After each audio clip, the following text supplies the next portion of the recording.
সেনাবাহিনী ছাত্র জনতার অভ্যুত্থানে আহতদের পাশে থাকবে বলে আশ্বাস দিয়েছেন সেনাপ্রধান জেনারেল ওয়াকারুজ্জামান। একই সঙ্গে তিনি বলেছেন, মনোবল ধরে রাখতে হবে সবাইকে। রোববার রাজধানীর সেনানিবাসের সেনা মালঞ্চে ইফতার অনুষ্ঠানে তিনি এসব কথা বলেন। আরও জানাচ্ছেন মুকসিমুল আহসান। ২৪-এর ছাত্র জনতার গণ অভ্যুত্থানে আহতদের জন্য ইফতার মাহফিলের আয়োজন করে বাংলাদেশ সেনাবাহিনী।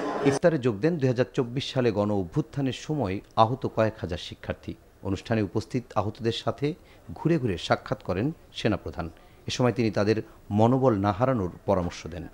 আপনারা এই দেশ এবং জাতির জন্য অনেক কিছু ত্যাগ করেছেন। আমি আপনাদের অভিনন্দন জানাচ্ছি, আপনাদের প্রতি কৃতজ্ঞতা জানাচ্ছি এবং আপনাদেরকে এই অ্যাসুরেন্স দিচ্ছি যে আমরা সবসময় আপনাদের পাশে থাকবো ইনশাআল্লাহ। তো আপনারা কখনো মনোবল হারাবেন না, মনোবল হারানোর কিছু নাই, আপনারা জাতির কৃতি সন্তান।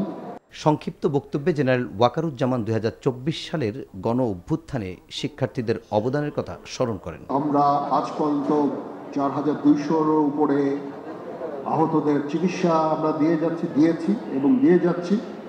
আমাদের এই সাহায্য সহযোগিতা, সবার এই সাহায্য সহযোগিতা সবসময় জারি থাকবে ইনশাআল্লাহ। আমরা চেষ্টা করব আপনাদের একটা রিহ্যাবিলিটেশনের জন্য, সেদিকেই ইনশাআল্লাহ আমরা চেষ্টা করে যাব এবং এই আর্থিক সাহায্য সহযোগিতা সবসময় আপনাদের প্রতি আমাদের জারি থাকবে ইনশাআল্লাহ। ইফতারের পর জুলাই অভ্যুত্থানে আহত শিক্ষার্থীদের হাতে ঈদ উপহার তুলে দেওয়া হয়। Muksimul Ahsan, NTV news, Dhaka. এই ঈদে জামা জুতো অ্যাক্সেসরিজের ডিসকাউন্ট।